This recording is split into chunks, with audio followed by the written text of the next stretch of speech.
Welcome to Words Out Loud, a series of audio profiles of audio people.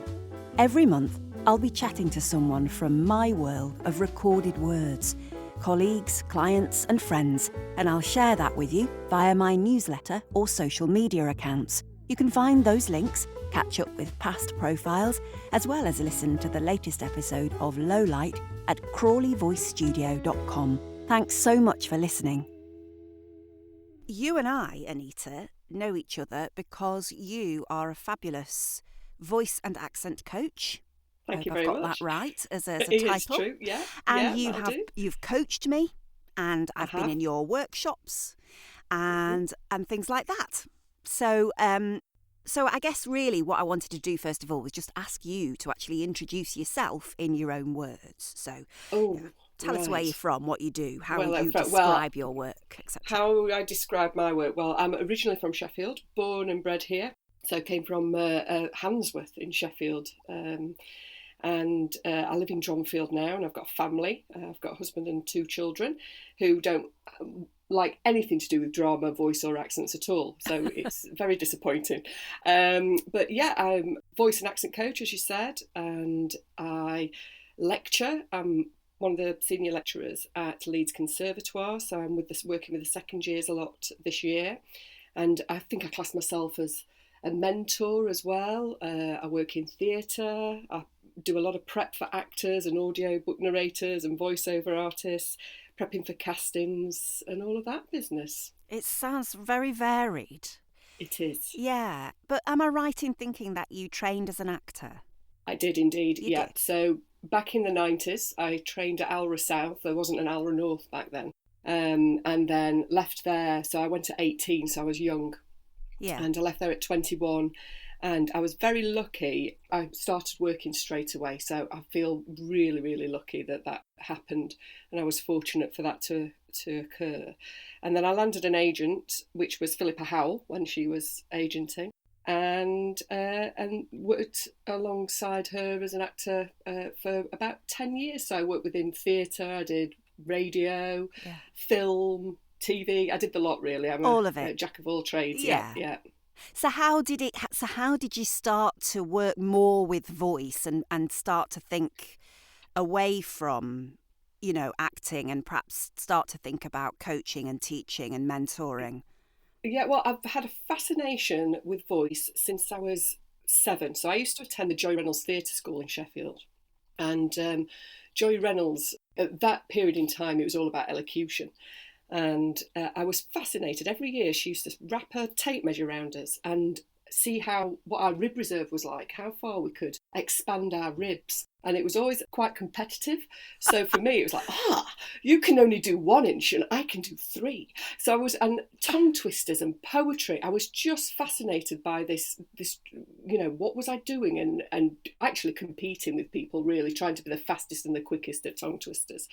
And then I went, didn't think anything of it, went to drama school, and the classes that I enjoyed the most were the voice classes. They were the ones that I just adored. And, at the time I was this Yorkshire lass down in London, and it was very much about you've got to speak RP. So it was competitive again, you see. I wanted to have the best RP I could have in the school. Yeah. So that's where my fascination with accents and things like that came about. And I was always into characters and creating voices and fascinated with the sounds I could make.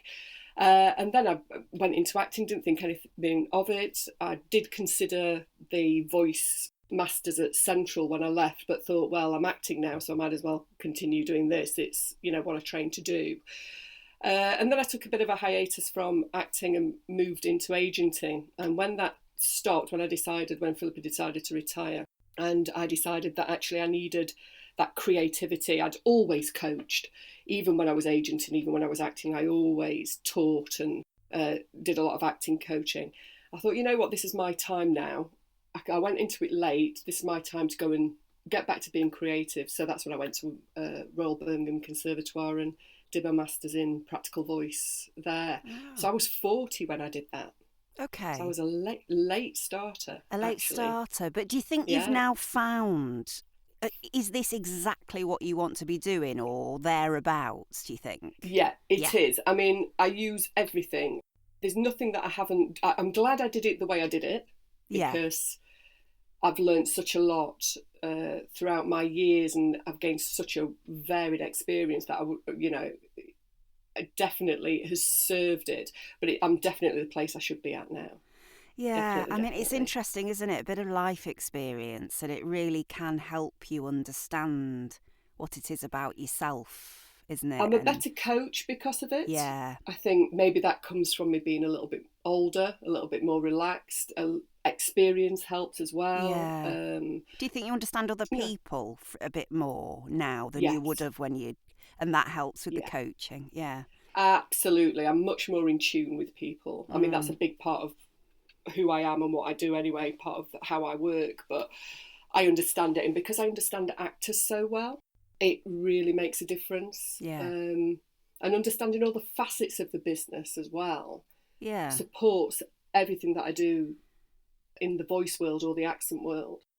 Okay. Yeah, no, it's really interesting. I mean, I wonder, I was going to ask you kind of what it is that you find really special about what you do. I think, it's special as well. I think because every day is different and everybody's different.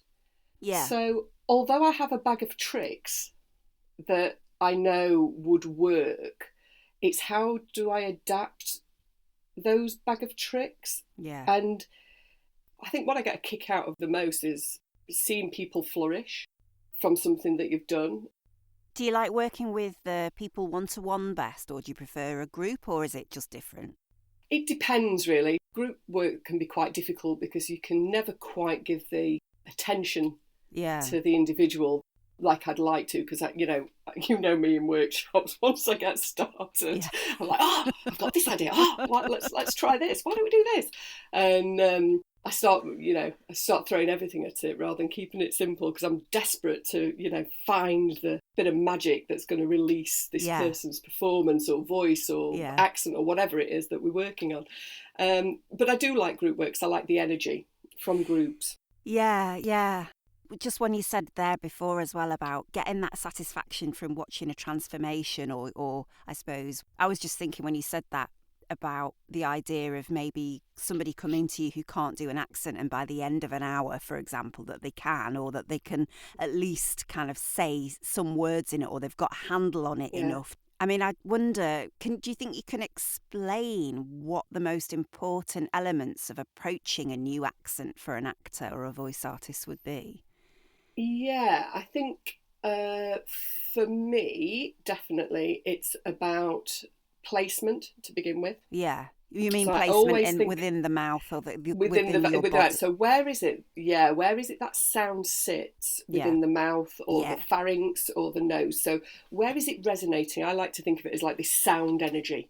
Where's it placed and where's it bouncing from? Because that gives you a bit of a hook. You can grab onto that and think, okay, and you can move that sound about. So for me, that's kind of my starting point. And then definitely the muscularity. So what is it? What's your tongue doing? We call it oral posturing. What's your oral posture like? What's it doing? And has it got its hands on its hips, or or is it just flailing around? Sorry. Absolutely. I like to get hold of your oral posture. There's nothing finer. Oh, well, yes. But what I mean by that is, what's going on with the lips, the tongue and the jaw specifically. So you want to hook onto that with somebody, because if they can get, what I've found is if you can get some form of shaping, or you understand. So for example, I've got a big Northern Irish session with a client tonight on a big script, and I've had to get back into the swing of it this afternoon. And for me, I have to suck in my cheeks a little bit, and I have to do a little pout of the lips, and that because it gives me that forward placement, and then I have to try and keep hold of that. And if I lose that muscularity, I can hear the accent disappearing. Yeah. So I think those two are fantastic starting points. Yeah. And then keep it simple. Keep it simple. Find the rhythm, find those bits, and let the words and sounds, or phonemes as we call them, take care of itself if we haven't got long to work with that. Yeah. I remember when you and I did a session, and I was trying to do some kind of, I think, about 3 different accents actually, like a Russian accent and just Eastern European accents or anything kind of over in that area. I just couldn't. I had no idea how to approach it. And you eventually had me sat like in the chair like an 80s car salesman with my legs apart, imagining I was wearing a dodgy kind of leather blouse on jacket with a mullet. And going, and it kept making me say the word yellow. And eventually I was like, oh right, I got you. I really valued that session, and it did work. I got there, and now, I feel like I kind of genuinely approach Eastern European accents in a better way. But one of the things I chiefly remember from that session was actually that it was really funny. And we had a right laugh, and it was daft and mad, and you got me doing all these weird things. And actually that relaxation was really important. So, I just wanted to kind of remind you of that and wonder whether that's just with me or whether actually, do you know what I mean? Whether you actually use humour and kind of try and relax people in that way, or how do you work with different people? I mean, I have to. I mean, I'm as daft as a brush, I think. Really, and I love humour. I've got I have got a real kind of wicked sense of humour. Anyway, well, so I'm told. I'm like blowing my own trumpet here, aren't I? But I do. I love comedy. I concur. Oh, thanks very much. I'll take it. But I do, because there's a couple of reasons. It should be fun. Sessions should be fun. One of the other reasons is voice and accent work is it's quite a vulnerable thing. Sometimes you feel a bit, you've got people going, oh God, I don't want to feel silly. Yeah. Because I think as we get older as well, we lose that sense of play as adults. And people go, oh, but I sound daft.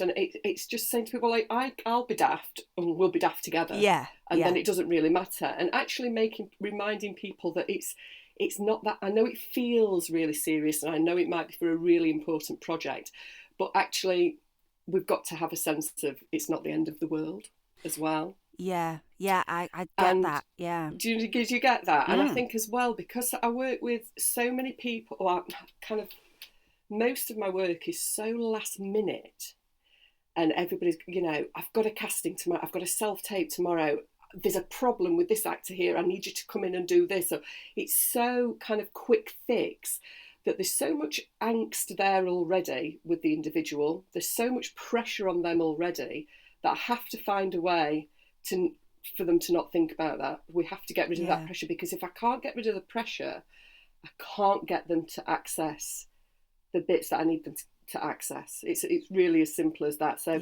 any daft thing that I can get somebody to do, or to get them to think in a different way, or to get them to move in a different way, because physical and visual stimulus definitely helps you access sound and colour and shapes. Yeah, it's proven, and I'm yet to find anybody who doesn't find one or the other able to tap into or beneficial for them.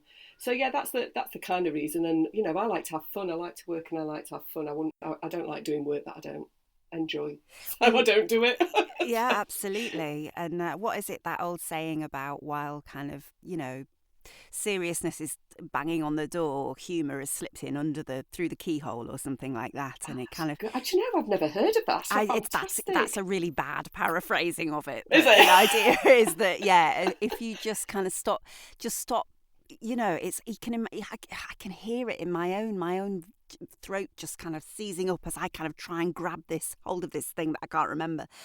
But it's like anything, like you say, your vulnerability around this kind of physicality, and immediately your muscles tense up, and of course that's the enemy of sound moving, isn't it? But as soon as you can relax, it opens that possibility up. Yeah, and it's funny because I think we both know there's another wonderful accent coach who I hope I get to speak to. Well, there's many of them, but you and I both know Nick Redman. He's great. Yeah. And she was a comedian, wasn't she? And she always uses humour. And just as we were talking then and you were explaining that to me, I thought, oh, yeah, of course. Yeah, that's, I only know 2 voice and accent coaches with any degree of, knowledge, and they're both funny.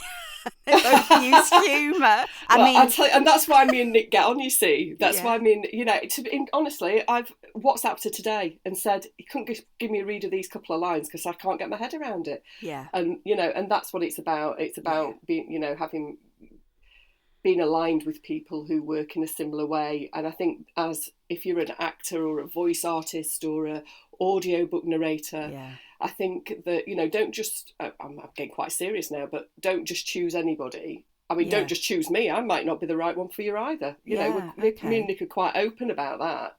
We're not right for everybody. And everybody's not right for us. So it's a two-way partnership, really.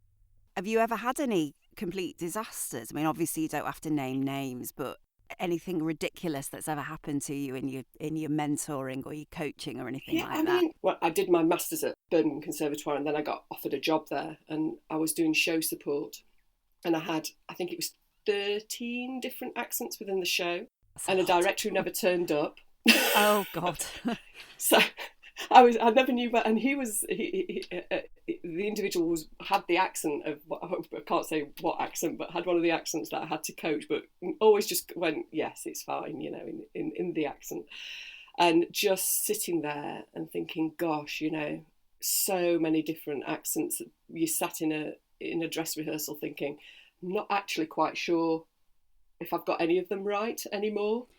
So I suppose it's the doubt in yourself. You're just thinking, God, it just... Well, I mean, that must be a big thing, because there are lots of accents in the world, and that people require, and to and there'll always be someone in the audience, won't there, who's like, well, I've lived there for 30 years, and it's, and we all have watched shows, haven't we, where we've thought that accent is absolute garbage. And I think as Northerners as well, we get a lot of cod Northern accents that are a bit butchered. But, I feel sorry for us accent coaches sometimes. You've got to be a little bit sympathetic because the context sometimes people aren't aware of.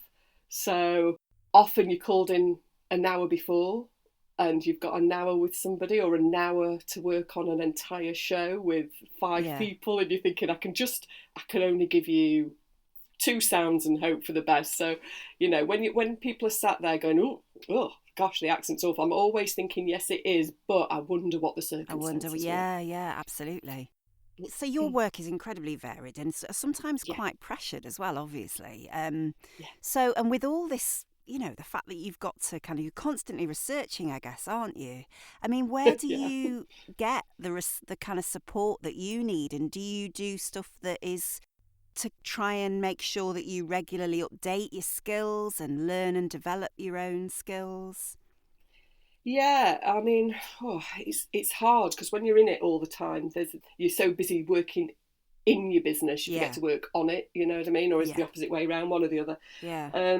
But I listen to a lot of things. I'm always working because I'm always listening, and I'm always practicing and trying to keep in shape because it's an active thing that I do. So it's like learning to play the piano. I always use this analogy, learning an instrument. I have to keep my instrument in order. I try and do as much or as many workshops as I possibly can, depending on what it is, because it's got to be something that I think is going to be beneficial. For example, a year ago I did accent method breathing workshop with Dane Chalfing, which I've really incorporated into my work since. That's been great. I often go and do Linklater and actually take part they do some online sessions, so I'll go and take part in those, and I'm learning and experientially, and then I can pass that information on. So as much as possible, you've got to keep connected, and I try and keep connected to the business as well, because that's equally as important, that I know what's happening, what people are working on and what people need, because I think that's one of the questions I get asked the most, actually. What are the main accents that I need to have on my CV? Yeah, it's like, because actually that does chop and change, doesn't it? I mean, what about in terms of research or in terms of developments in the world in which, well, we both work, but particularly you for your area of it? Is there a particular kind of direction things are going in at the moment, or so what's kind of the new research or the new approach to things? I think there's a drive towards a bit more of a holistic approach to things, and Right. well-being as well, and that's an area that I'm quite interested in. Yeah. That myofascial work, muscular release work, all of that. And also, I mean, it was in vogue a few years, in fact it's been in vogue for a while now, and I did my research project on it, and that was voice on film, and using Yeah. your voice on camera, and what we called mumblegate, everybody complaining they couldn't hear Yeah. actors speaking. So, Yeah. and that still keeps cropping up now and again, but for me that's where my specific interest lies, actually, at the moment. Okay, that's really interesting. And actually, obviously what you're talking about and what you deal with, of course, is the human being, the human Mm, voice. One mm. of the things I wanted to get your thoughts on, I suppose, was the development in the area of artificial intelligence Oh yes, of in course. voice. Have you given that much thought? Have you thought about how that's going to impact your work, or? I think I've tried to bury my head in the sand a little. Right, that's a completely acceptable approach. Yeah. I think, oh my God, artificial, oh my God, no, I can't cope with that. I'm not going to deal with that, because I'm just like, la, la, la, la, la. I'm not going to have anything to do with it. But in all seriousness, I, I just don't see how it can take over the human voice. I just don't think you'll get the end package that you'll get with the human voice, because you can't manufacture emotional intelligence and connectivity. No, I mean, I think that the technology has come on a lot, and that's what they're trying to do. Mm. So if you look at kind of what they're trying to achieve, they are going right for that, because the big That drive. beating heart and that breath, Yeah, just yeah, yeah. They're really trying to kind of create artificial intelligent voices that are able to read fiction audiobooks, which I mm, think is probably the biggest ask.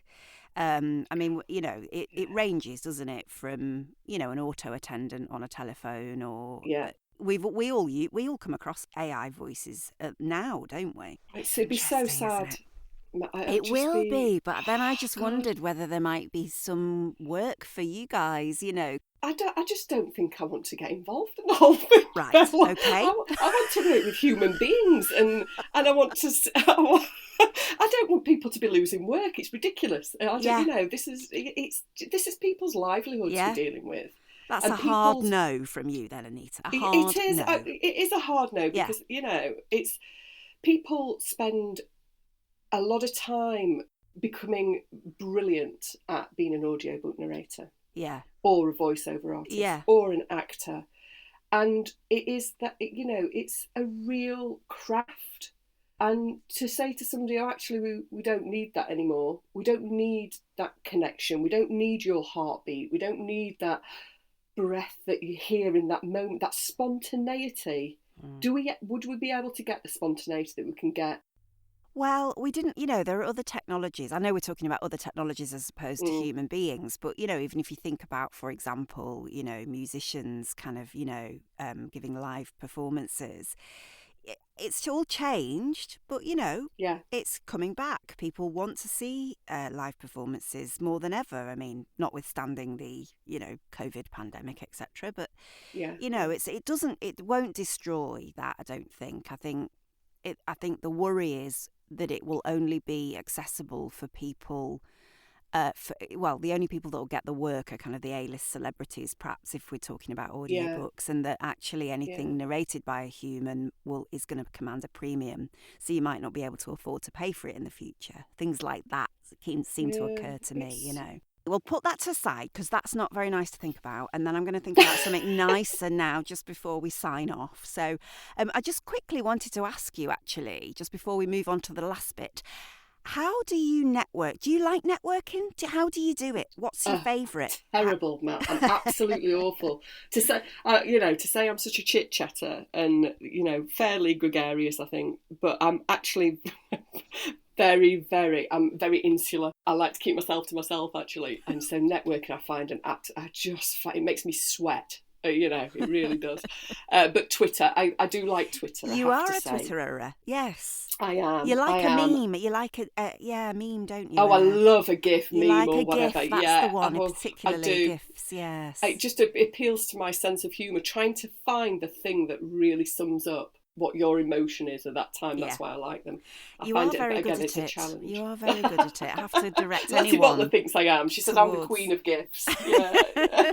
Everyone should have a look at your Twitter feed for that alone. Oh, bless you. But I do love Twitter, I think, because you can have that immediate conversation with people. And, I think it's very useful for everybody, Twitter. I know Instagram's getting a lot of love as well, because you can do the videos and stuff. Yeah. I'm not as prolific on Facebook and Instagram, but because I do like Twitter the most. And I think you have to just do you have to think about what the social media you like to participate in, and then make that your kind of your focus. Yeah, I think so too. I think there's no point in trying to force the ones that don't suit your personality, because I think it is so hard to create an online personality. It is, and also it's tiring as well. It's very tiring, and it can be a bit soul-destroying if we're really honest, can't it? So, but anyway, I don't engage with anything that is going to upset anybody who can see something like it's upset somebody or done it. I just think, right, scroll past. Don't want anything to do with that. Let's just keep going. Let's keep the positivity going. I'm not engaging with nastiness. No, quite right too. Yeah. Let's try and concentrate on nice things. Well, to that end, I'd like you to imagine that you've been abandoned with nobody else on a desert island. And I'm going to give you one music track. That's all you're going to get until you're rescued. Do you know what that might be? Yeah, I do. It'd be Superstition, Stevie Wonder. Oh, yeah, absolutely. I mean, you cannot beat that bass line, that opening. Yeah, my God. Dancing. Well, I think that you can play it both ways. See, I've thought about this long and hard, Mel. It's got a really cool vibe. So if it's a bit hot and you're feeling a bit tired and you've not had enough water, you can just sit back and nod your head. Yeah. But if you're needing a bit of energising, you can get up and have a boogie. So it covers every base as far as That's very thorough. I know. Did you imagine I'd think so much about my desert island disc? I'm sorry, I've only given you one, and I'm sorry we can't play it because it's not that kind of thing. But never mind. Probably have to pay for it, wouldn't we? Anyway, so yes, exactly. So I would have to do the royalties and the permissions and all sorts. So we'll keep that in our minds, really, as we bowl through to the end of our little time together.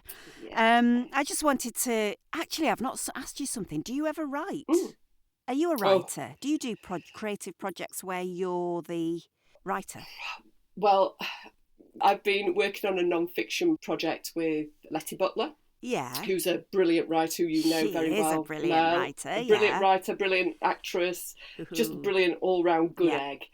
And we have created a non-fiction book which is going to be published this year, which is very exciting. That's amazingly exciting. I know it is. I can't say who or what yet, but it's to do with. Again, it comes back to the things that we both love, which is mentoring people and coaching people and actors. So watch this space for that. Oh my God! Well, fantastic. That's the best of luck with that. I will absolutely look out for it. But that's it, because she's, she makes my writing look really good. I can't say that I'm the writer. I give lots of good ideas and I've got a good business head, but Letty has made it all sound beautiful. But yeah, I like other people's words. I'm much better at unpicking those. I get great joy out of other people's brilliance writing, because it's probably not my bag. Oh well, I think that's a lovely way to round off. Fantastic. Well, thank you ever so much, Anita, for spending time with me this afternoon. Pleasure. If people want to contact you and ask you to coach them or talk to you about helping them with an accent or whatever it is else they might be able to help you with, how do they do that, please? Well, I've got a website, which is Speakeasy Voice, so you can catch me on there, and via email, hello@speakeasyvoice.co.uk.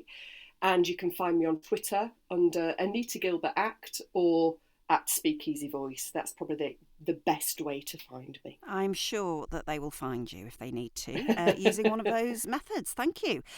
Lovely. That's wonderful. Well, thank you again. And it's been lovely to speak to you. See you then. Take care. Bye. that's it for this month. Thanks for joining me. And thank you to my guest this week, Anita Gilbert. The Words Out Loud theme tune was written and produced by Gerard Fletcher.